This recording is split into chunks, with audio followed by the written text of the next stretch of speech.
Good evening and welcome to Plain Talk. My name is Christopher Ram. Thank you for joining us for the next hour as we discuss a topic, the elusive elections. With me tonight are Mr. Lenox Shuman,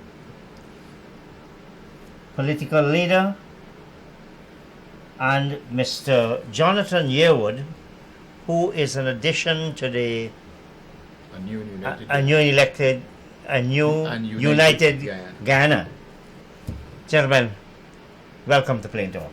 Thank you, Chris. Good to be here. Let me quickly recap. Since the events of December 21st, 2018, there was a vote of no confidence against the APNU AFC government. It was carried by a majority of 33 to 32. That then went, having initially accepted it, the government then said, no, we don't believe in that kind of mathematics. And we had a situation where it was challenged in the court. The court ruled on the 31st that the no confidence motion was properly carried. That was then challenged. That ruling was challenged. It went to the Court of Appeal. The Court of Appeal overturned the decision of the Chief Justice in the High Court and supported the view that a majority of 65 should be 34. That meant that the case then proceeded to the Caribbean Court of Justice, which is the highest court of Guyana. The court ruled on the 18th of June, and then because it considered the matter one of political significance, chose to ask for submissions as to consequential orders. Those consequential orders were delivered by the President Saunders of the Caribbean Court of Justice, and just to recollect, this is what the court said. The provisions of Article 106 and 107 of the Constitution, 106.6 and 106.7 of the Constitution apply to a no confidence motion. 33 votes constitute a majority of the National Assembly, while Mr. Charandas Prasad, who was a member of the government who voted against the government in the no confidence motion, the court found that he was a citizen of Guyana, of Canada, but that his vote on the motion of no confidence was valid, and that there was nothing to set, or no other grounds to set aside his vote. Therefore, the no confidence motion, the National Assembly properly passed the no confidence motion. This is all I'm reading from the Caribbean Court of Justice ruling. It then said, upon the passage of this motion of no confidence, the government, the clear provisions of Article 106 immediately became engaged. Now, what that said is that the cabinet resigned, along with the head of the cabinet, in his capacity as head of the cabinet, the President of Guyana. Elections must be held within 3 months from that date. And the date was, of course, by which election should have been held was March 21st.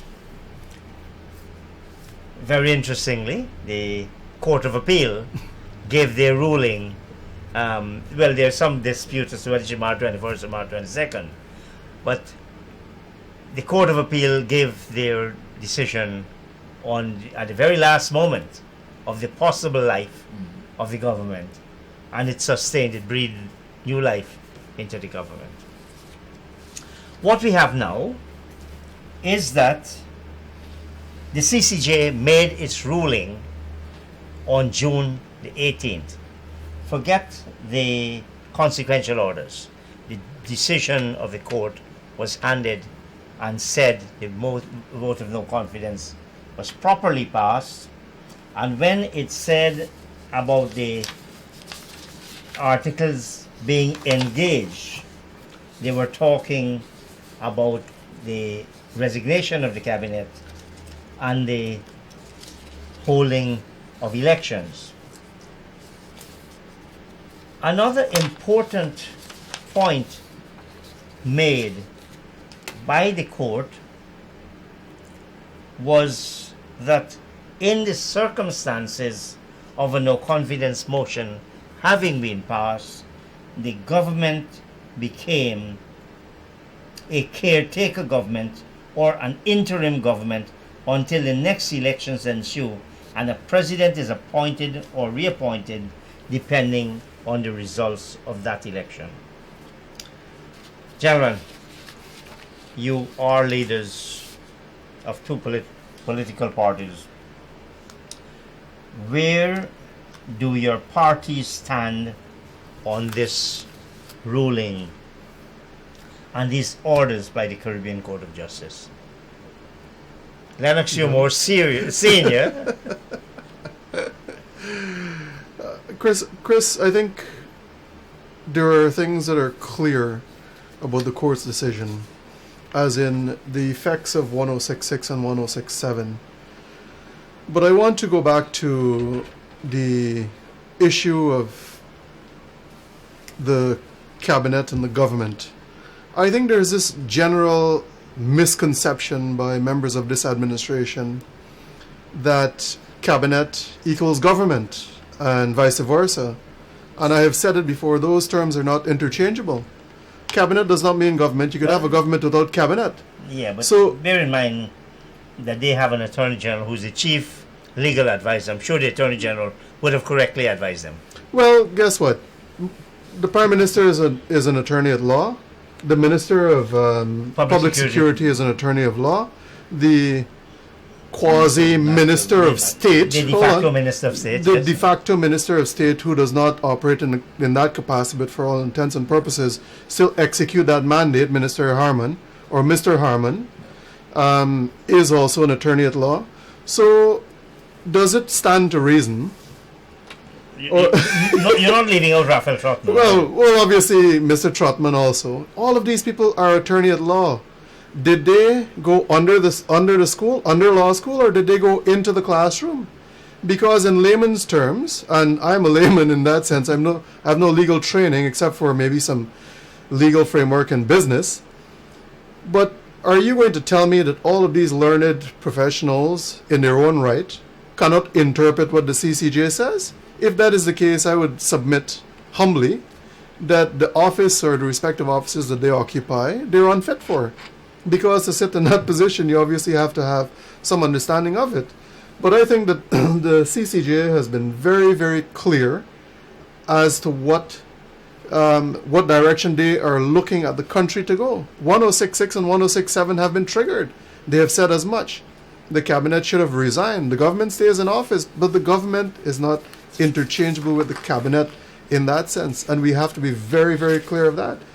When I looked at the program with Mr. Ramchatan and the other actors, Mr. Edghill and all of them, when they say, no, the government has to continue, well, obviously the government has to continue. You cannot leave a state without a government, but the cabinet has no responsibility.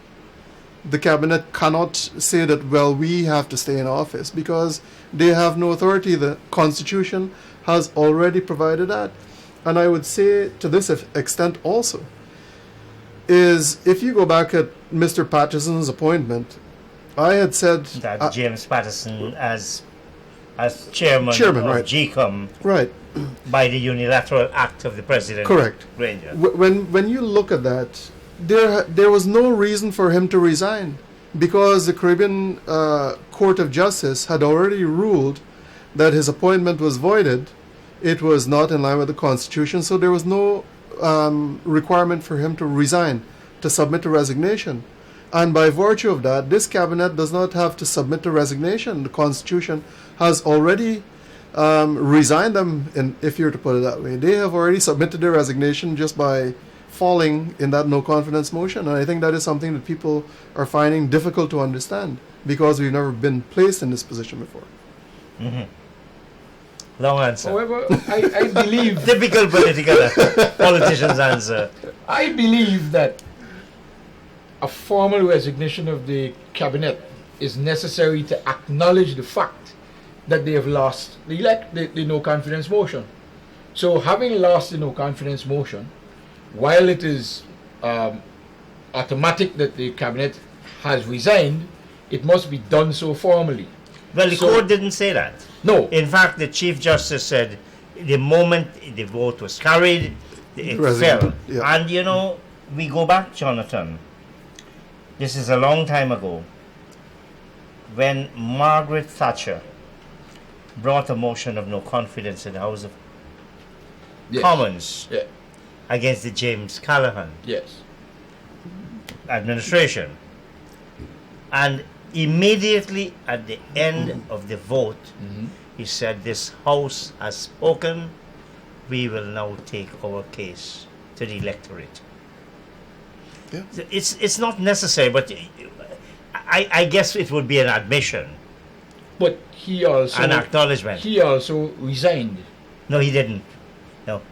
What he did next morning, he went to the Queen, because that's how you resign. In fact, And you ask for a dissolution. today, as you know, Yeah. um, Theresa May went to the Queen. Theresa May went to the Queen. Yeah. She said, "I am resigning," and I am recommend. I think she said some recommend.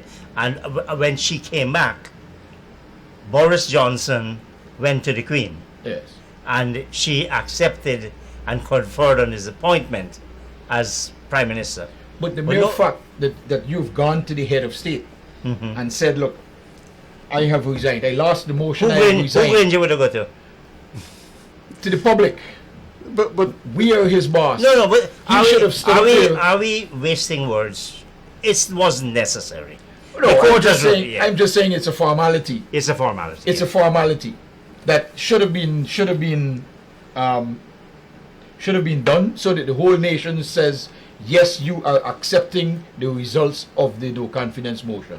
But the Prime Minister they said didn't. on that. No, the Prime Minister said on that night, who is the leader of the House? Yes, He said we accept this decision. they said that. Yes, they So did. what else you wanted? But they didn't. No, do you really believe? Well, now you're a politician. I don't know what your answer is going to be. Do you really believe that because a politician puts something in writing, it means anything different from if he says it? Mr. Ram, I'm into politics, but I'm not a politician. And I believe that my word is my word. That if I say X, it is X. That's who I am. I'm not going to change. But I do believe that having said that, they should have the cabinet should have been Cabinet. dissolved, and they should have functioned as a caretaker Caretaker government government. from that point on. Instead, they chose to take it to court, because I firmly believe that it is their intention to serve out the full 5 years of their term at any cost to Guyana. Isn't that what David Granger said when he spoke at Reading Hope? That you elected me to serve for 5 5 years, years, yeah. and I shall serve for 5 years. 5 years. Was he saying? Did you understand that to mean, in hindsight, because we couldn't know what he meant then? That look, I will defy the Constitution, I will defy the court, I will defy the National Assembly. Chris, I cannot When- speak. I cannot speak to the mind of the president, but I want to revisit Jonathan's point, and I have to differ with him in this regard. That the formality of certain things are not required. Take, for example, Mr. Patterson's resignation was no longer required because the court would have ruled that it is unconstitutional. So if my position at this point is illegal, per se, then it has already spoken that I have no responsible. He resigning from position he never Exactly. properly held. So in so this his in this- position is different. no, but in this context, the court has already ruled that 106, that Article 106 has been triggered. That triggered means that it says cabinet shall resign based on the passage of a no confidence motion. So the minute that no confidence motion says you're passed, that means that the resignation is automatic. You So will there's do no a job. there's no reason to go and submit in that sense a resignation for a post that no longer exists.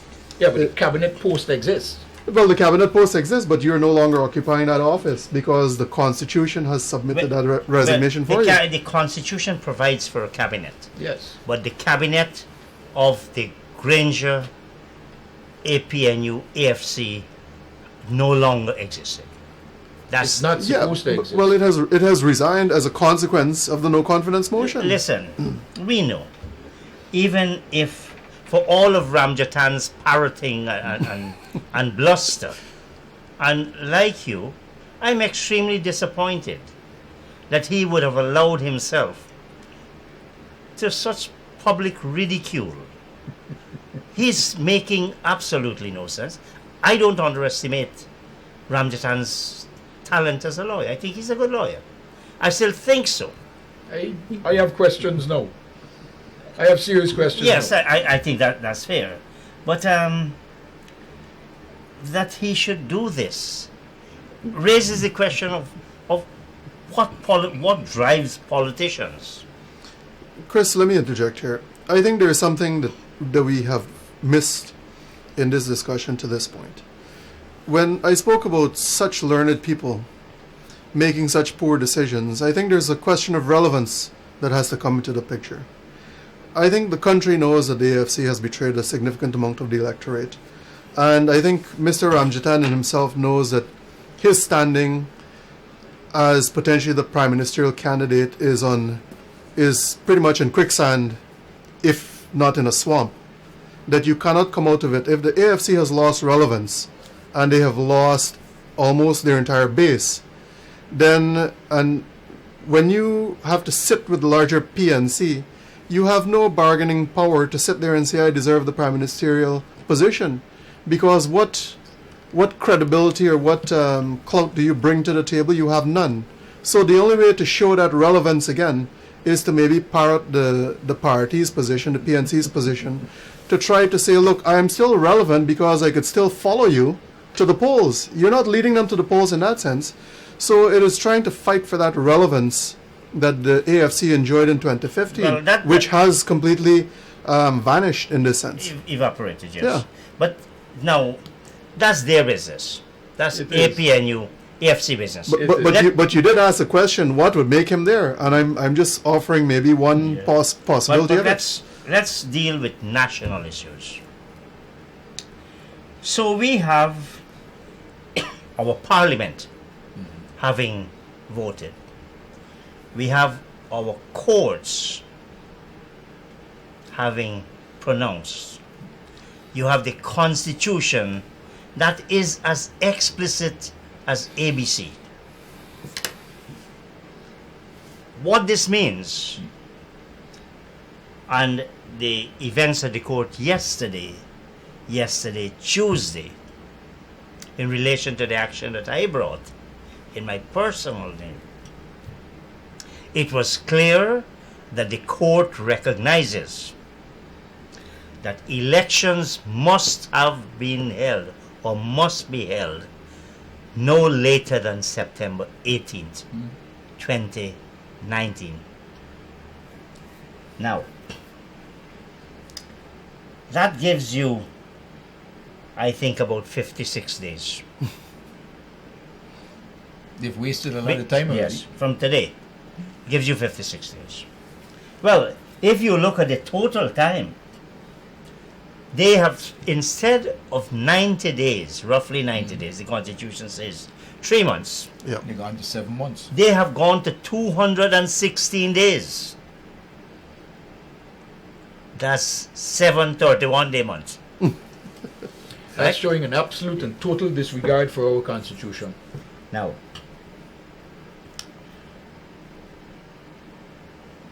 a party to this action was the Guyana Elections Commission. The Guyana Elections Commission is bound by this decision. Yet, we have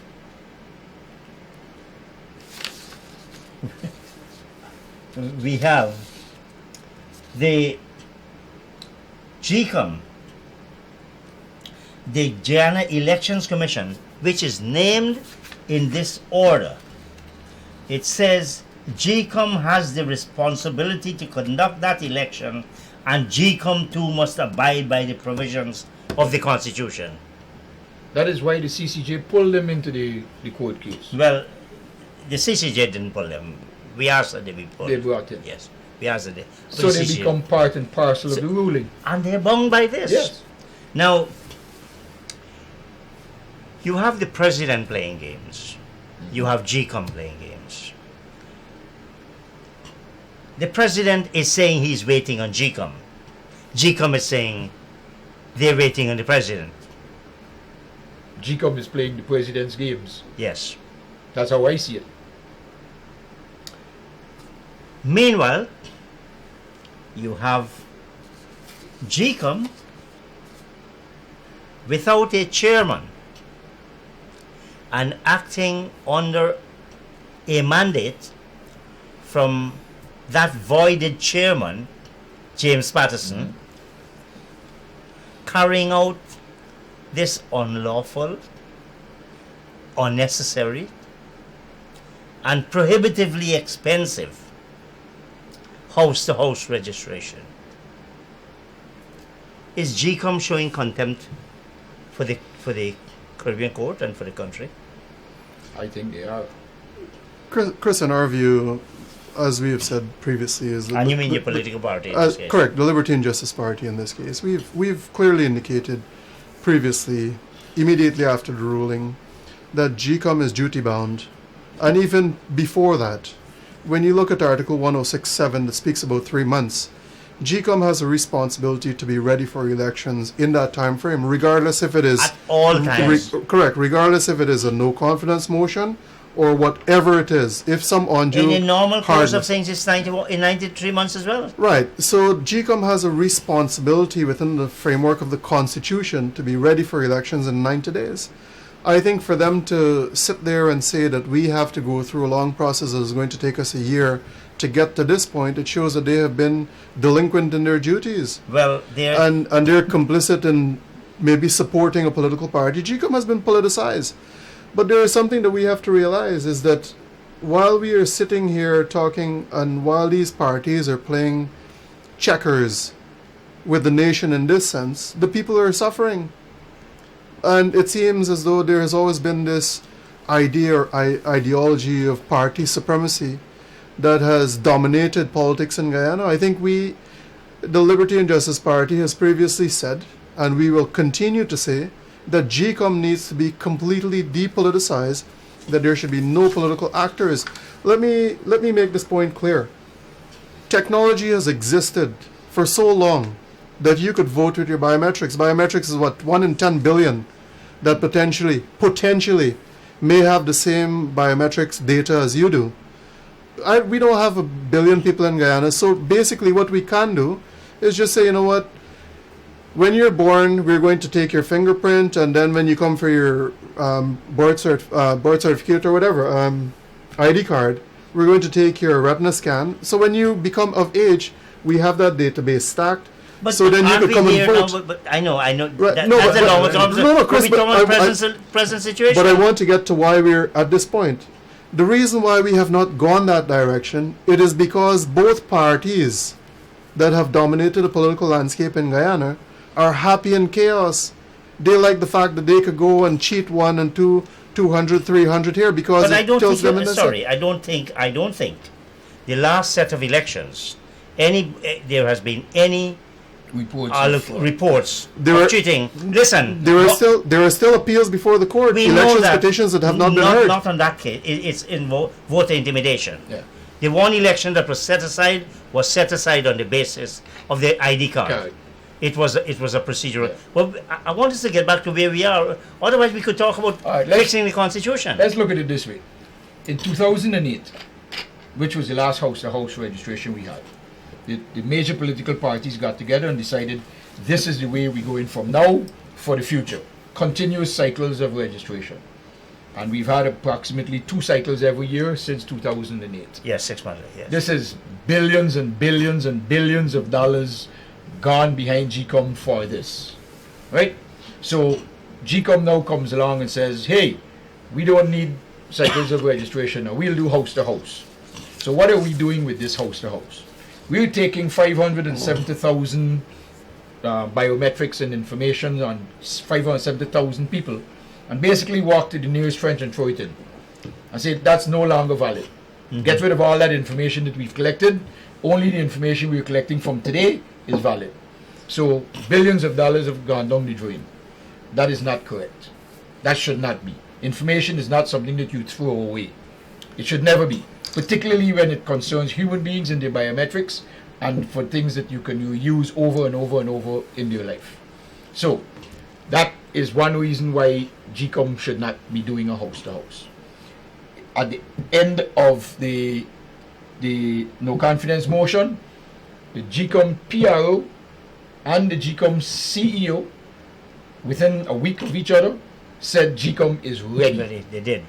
GECOM is ready. And then the political games started. The delay started. The Nigel Hughes match I started. was just going to say, don't call another lawyer's name. Then, Please. We're Then getting the up courts- blows already, Please, John. that's fine. But then the courts started, and the delay continues. And when the Chief Justice gave her decision, the President says, well, that's her opinion. I have mine.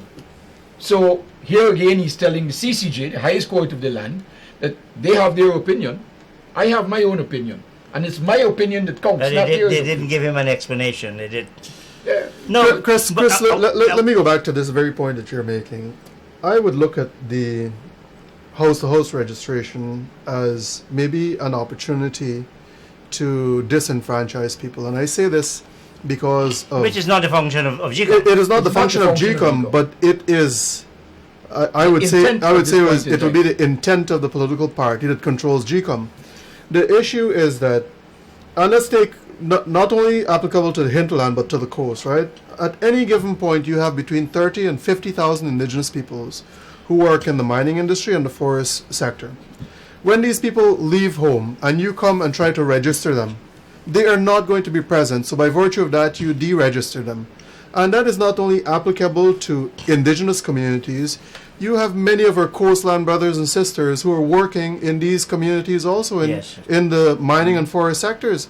So when you show up at their home and they're not there to be registered, what you're doing is disenfranchising them. But let me ask you this. Why hasn't your party not come out strongly against this house registration farce that is going on? We have. And Are you saying your party is not is advocating non-cooperation with this exercise? Chris, our party's position is that anything that stands to circumvent the legal structures that exist to protect our democracy is that we're not going to subscribe to it. We have never, ever done that, as in subscribe to an illegal system. The court has already ruled. The CCJ has already ruled. By virtue of us participating in that process, it means that we undermine the legal authority that exists to protect this So democracy. you're calling on your supporters not to participate in that exercise? I am calling on the entire country to take a very circumspect view of what's going on and to ensure that they do not become party to Why undermining can't the you law. put it in few words that we are saying we must not participate in that exercise, or you must not participate in that exercise?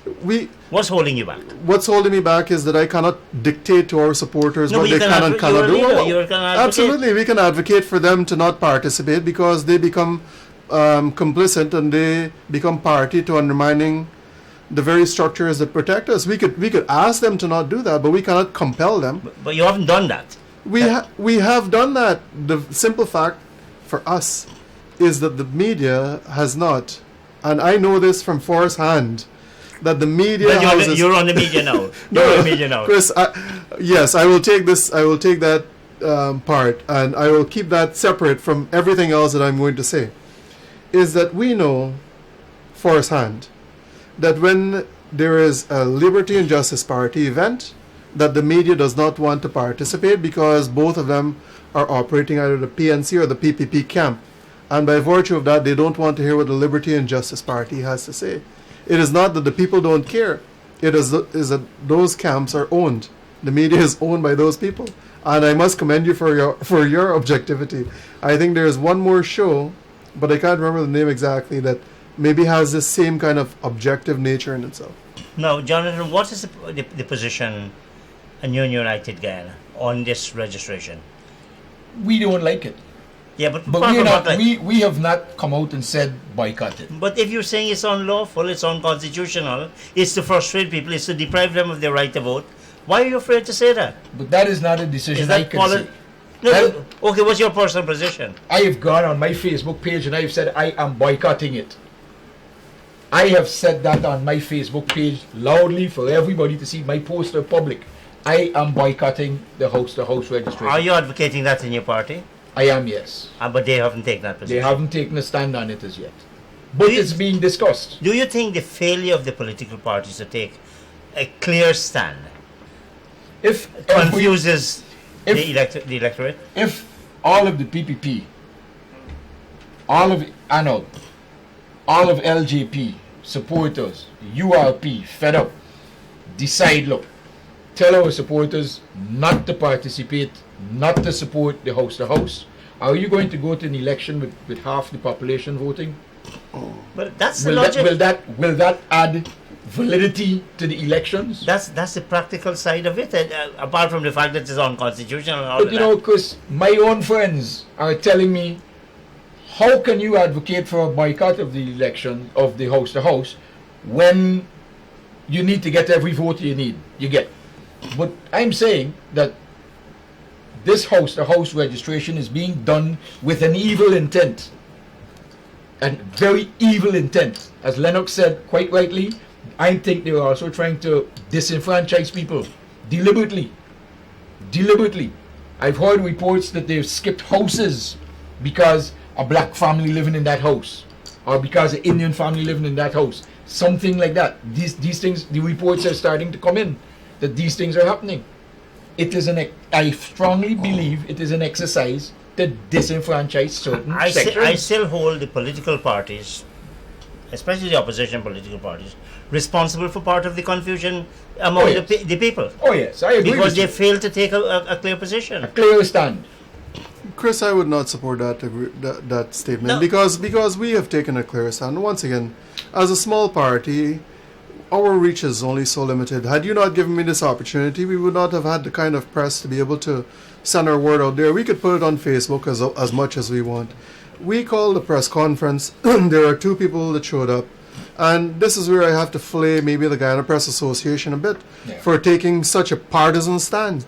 If Bar Jagdeo calls a press conference, you're going to see them like vultures in this room. And if Granger does the same thing, you'll see vultures in that room. But guess what? When the objective minds like ANOG, LJP, Fed Up, and URP calls any kind of a conference, what are you going to see? You'll maybe hear some crickets on one person in a room. That to me demonstrates that the Guyana Press Association has been very partisan, and they have their preferred people that they want to talk to. They don't want to listen to voice of reason. So if you're not sensationalism enough or sensationalist enough, then they don't want to listen to you. In the one press conference that ANOG had, we had about 7 different news medias present. So I will have to disagree with you on that. However, we have gotten little or no traction from a certain newspaper house who refuses to carry anything marked ANOG on it. Well, let me ask you this: why not do an full page ad say your political? If you can't if you can't do it by way of persuasion and impressing, do it by way of a full page ad. Chris, I would love to do that. But I think we have to get back to the root of the problem. If the GPN themselves cannot bring themselves to the center and look at their responsibility in safeguarding this democracy, they're the fifth estate. I don't think they have a responsibility to this nation to get it done. But Chris, I'll tell you something. You and I, maybe Lenox, we're old school. The new battlefields today are not in the newspapers. The new battlefields are on where we are today: television, social media, and that is where the battlegrounds are. That is where the I don't want youths to are. listen. We can go on all of that. All the youths and they vote exactly how the parents did. All that is great to say that. The youths give them the telephone and that's all they're doing. Yeah. Listen, I have an office of 40 people. Mm-hmm. They're all under 40. All. And that's what they do. Yeah. They're not care about what's happening. But that's where they read the news. But, no, they're not reading no news, pardon. I mean, they're not Anyway, reading we news. want to get back to this. Hold on. I want us to stay on focus. Focus. So, you individually, you certainly, Yeah. have called for a Completely boycott. against it. You're somewhat uncertain on this. We have legal guidance, and Chris, like I said, we are bringing a legal challenge that will be dealt with in the court. We're going to obviously file that tomorrow and see what the court does with it. And I think to that, from our side, that shows the extent that we're willing to go to challenge the house-to-house registration. And if people cannot see that as part of our substance, then I don't know what else they can. Well, people don't know And- that you're bringing that, so you can't. No. They don't know know that. people Understood. blame people. Understood. They don't know, but I'll tell you what. After it is filed, we are going to see if the press picks up on that. But while I'm at this, Of course they will. Of course they will. While I'm at this, you said you have what? Maybe 50 people in your office who are under 40. Yeah, I said I have about 40 people, and Who- all of them are Under 40. Yeah, yeah. Well, I hope you encourage them to vote for the Liberty and Justice Party. I don't tell people how to vote. Certainly not on this fictitious list. Right. Chris, Now, I want to get back to this. Let's get serious.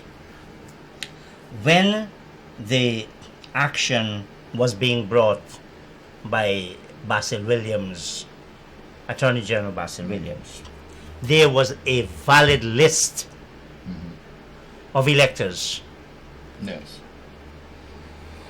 that extended over 1 month beyond the constitutionally prescribed 3-month period for elections. Do you think that factored into their calculation? They must have known that, wouldn't they? Yeah. But I have little regard for the intellectual levels of Basil Williams.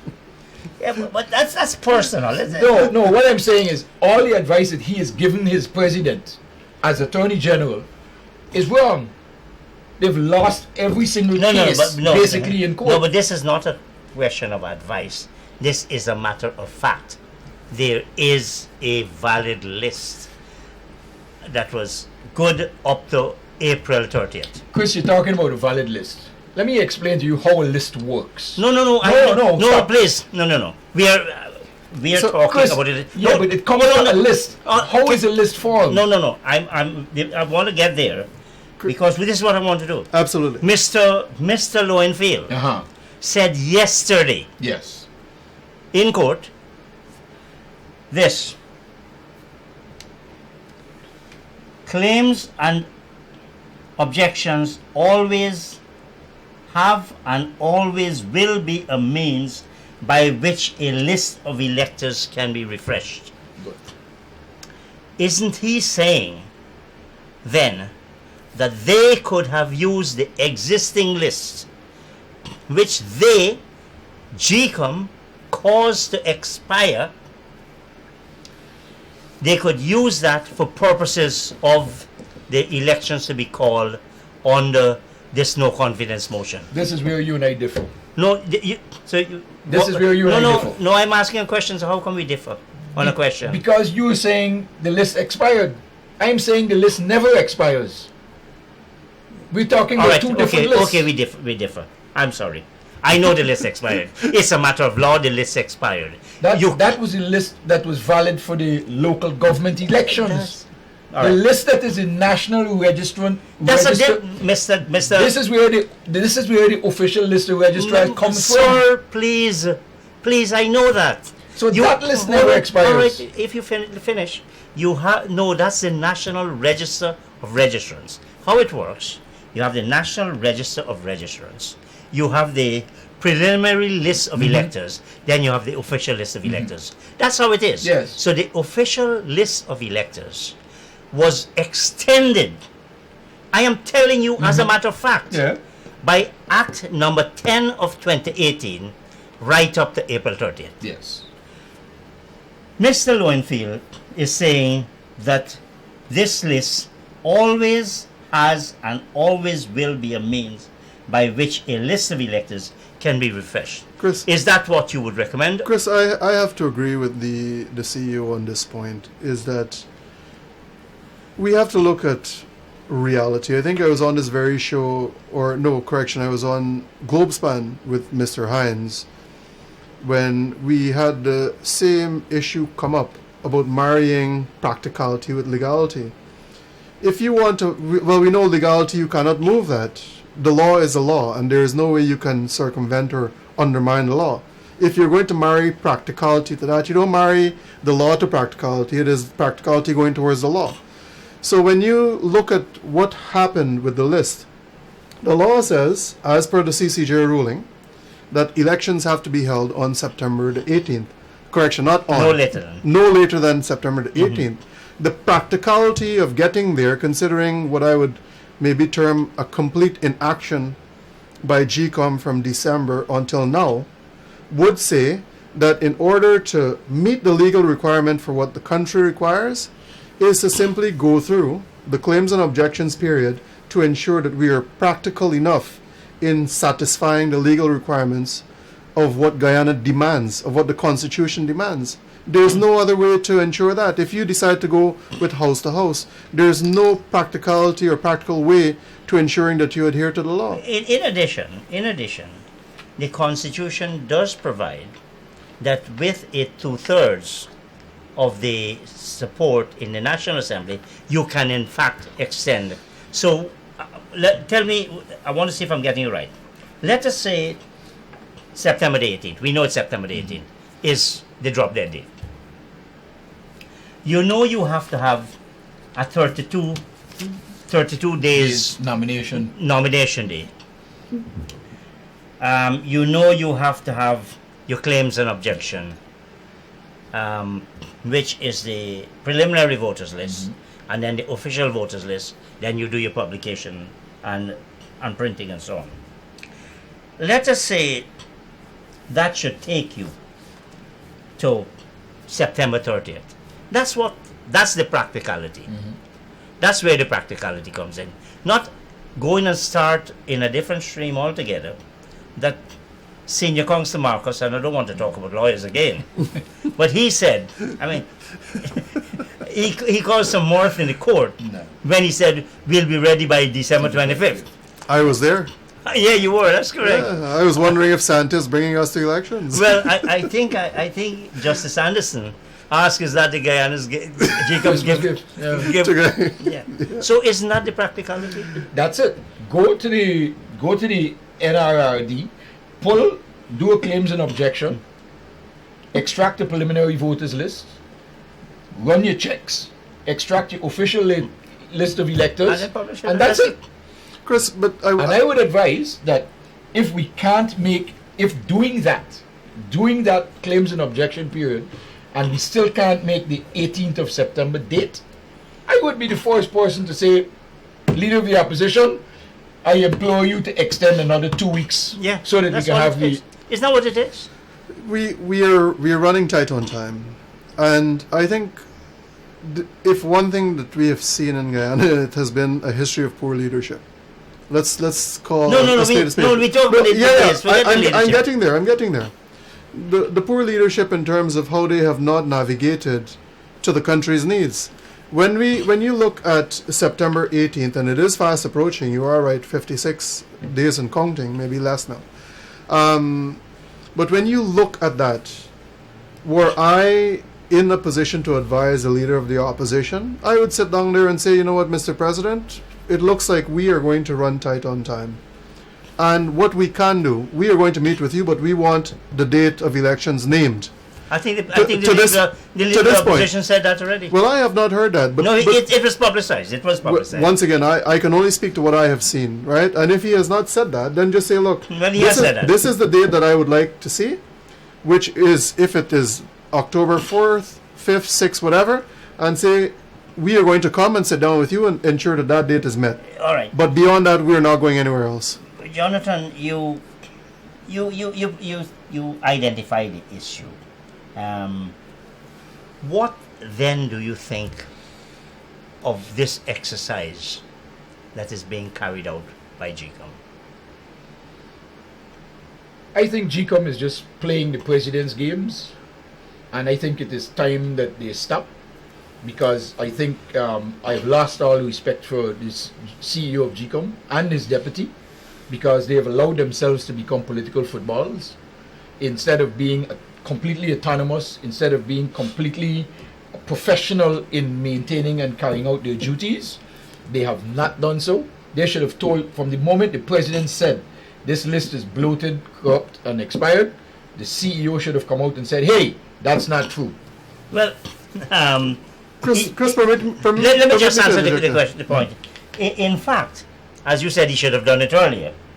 But yesterday, the CEO clarified that he never advised President Granger that the now expired list was bloated. But President Granger was kept talking about his 200,000. So where did President Granger get that 200,000 figure from? If not from GECOM.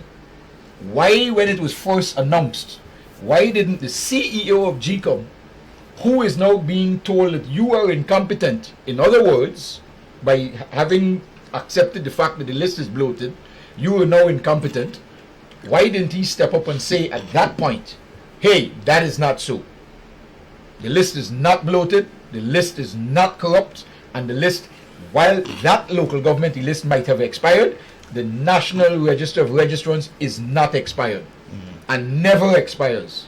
That's what he should have done as a professional, but he never did. What he did, he sat back and allowed GECOM to take all the flack given by the population because of what the president has done. And it has divided this country. It has divided this country. GECOM needs to stop playing the political games and do their work. There are two things that I want to jump in there with, right? I think there is this degree of sensationalism in playing to one's base, and I think that is what the PNC has done. I think that is what the president is continuously doing. So you think that 200,000 is sensationalism? I think it playing to his base. I think it is just someone pulling a number out of a hat and saying this, because I also saw Malcolm Harry Paul pulling out 50,000 out of some other hat, right?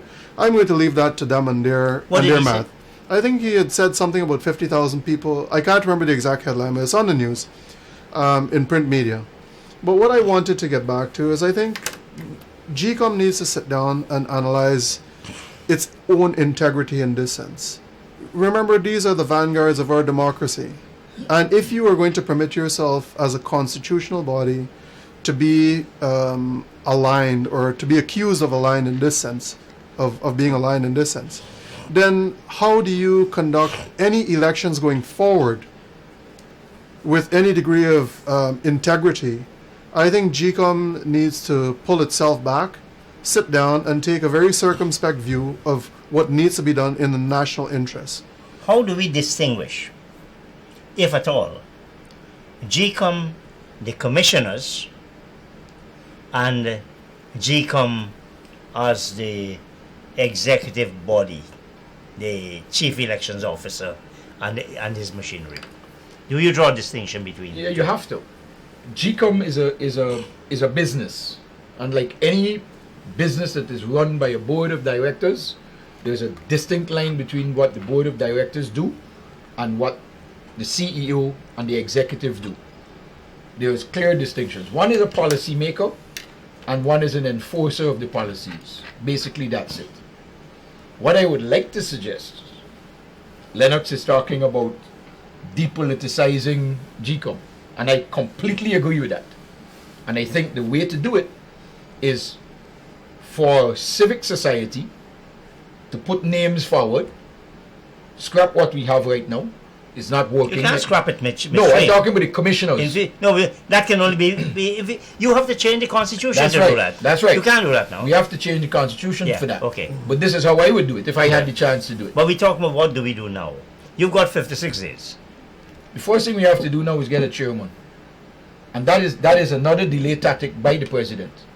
Because he has no right to say that he has a role in selecting, in nominating players. To be submitted to him. He has a role to play in that operation, and that is to select one name from the list of 6 that the leader of the opposition presents to him. That is his only role. What CCJ had suggested to them is that they sit together and they find names that are basically acceptable to the president or not unacceptable to the president, and then the leader of the opposition can select 6 names from that and present it. So he has a complete list of 6 who are not unacceptable to him. Right now he has 4. He has selected 4. So 4 are on that non-acceptable list. Then the leader of the opposition presented another 4 names, and nothing has been done so far about that. You know, and in terms of not unacceptable, all you have to do is put the name of a person who was a judge, who is a judge, who is a retired judge, or a person who is eligible for appointment as a judge. The Constitution deems that person... someone fit and proper. No. The Constitution deems that person fit and proper. Eligible to become chairman. So, eligible. So, you don't have to... But, listen, I think you're right. Judges. I think you're right. I think what is happening, there's a lot of games being played here. And it's all to stall and to carry out that thing. You elected me for 5 years, and I will govern for 5 years. It's not only to govern for 5 years. It's to get their hands on that first oil money, which we know that Lisa Destiny has already sailed to Guyana. It's on its way. Chris, and I believe that before the end of this year, oil production will start to flow. Yes. I think there are larger things that we need to sit down and look at. Is how do we recover as a nation from, or as such a fledgling democracy, from all of the harm that is being done. Obviously, there are solutions in the back of everyone's minds and after elections, but I think you ask a very, very well-focused question, and what do we do now?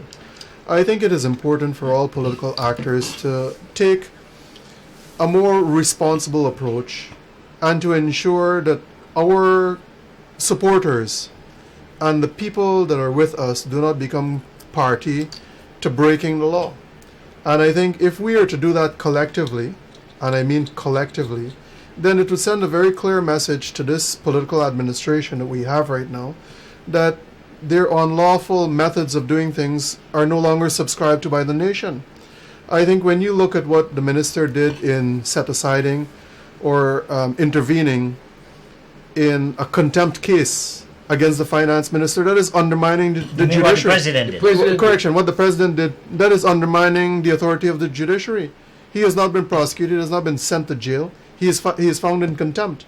I think that is different from being prosecuted and found guilty. Well, the other thing is, if you look at what has happened to the Constitution, the president went and unilaterally appointed someone, which is contrary to the Constitution. Now you have another constitutional deadline coming, so there seems to be absolutely no regard for the legal structures that are meant to protect us. Now I want to venture this into the public domain.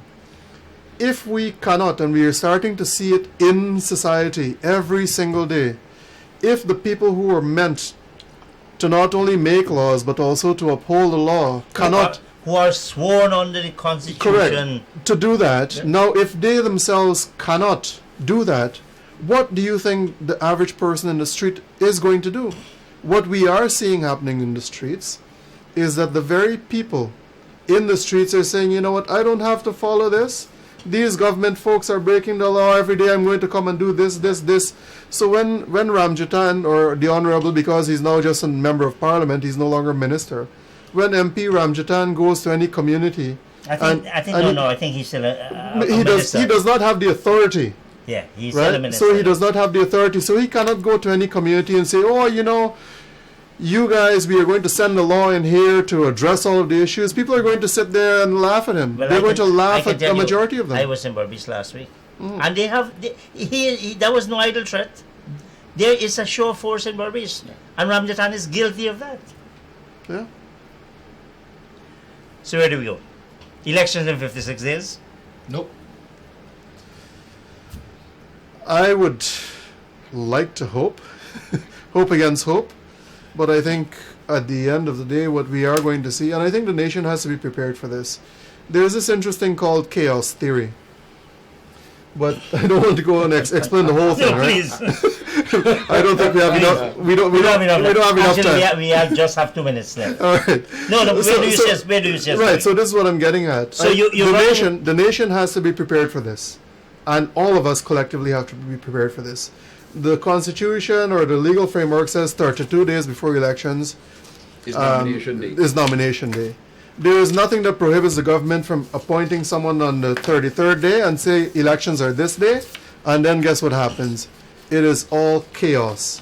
And who is it that thrives in chaos? It is not you and I. It is the very people who are undermining the very legal structures now that exist in Guyana. Those are the people who are going to benefit from chaos. So I think that is something that we have to be very careful of. So you're saying, Jonathan, elections will not be held I go. in the mandated time. I just don't And see it therefore, being practical. what happens to the government then? What can happen is that if the president appoints or selects a chairman in a very short space of time, which I think will not happen, but if he does, we can now go to a claims and objection period and have an election maybe by October, by the end of October, maybe by the end of October. Because a claims and objection period, and then you go through Well, yeah, it should be done before. clarifications. Chris, but if nothing happens by then, come September 18th, then the Chancellor of the Judiciary now takes that office, and it is her She's responsibility. not going to take it. You know Whether, that. whether She's she, not going to be allowed to take it anyway. Can you see her going and No. occupy it? No. That's absolutely unrealistic. What we will have, it is what the Constitution dictates, yes, right? yes. But what we will have is a government that is not lawfully in place Yes. any longer. Then we would be a full-fledged dictatorship at that point. At that point in time. Yeah. But with the international consequences that go with it, of being a dictator in place. Well, we have lots of dictatorships around the world, And Yeah. nothing is doing. and it doesn't. But there are wonder also- how much it means. Well, CARICOM hasn't said anything against Well, the Guyana CARICOM made Constitution. the idiotic statement that unless both sides call them in, they're not going to say anything. Yeah. That man So- must be one of the most incredible persons in Ghana. So we can't depend on CARICOM to say uphold the Constitution. Or in we Guyana. just got the signal. Yeah. Operators and viewers, thank you. Good night. See you next week.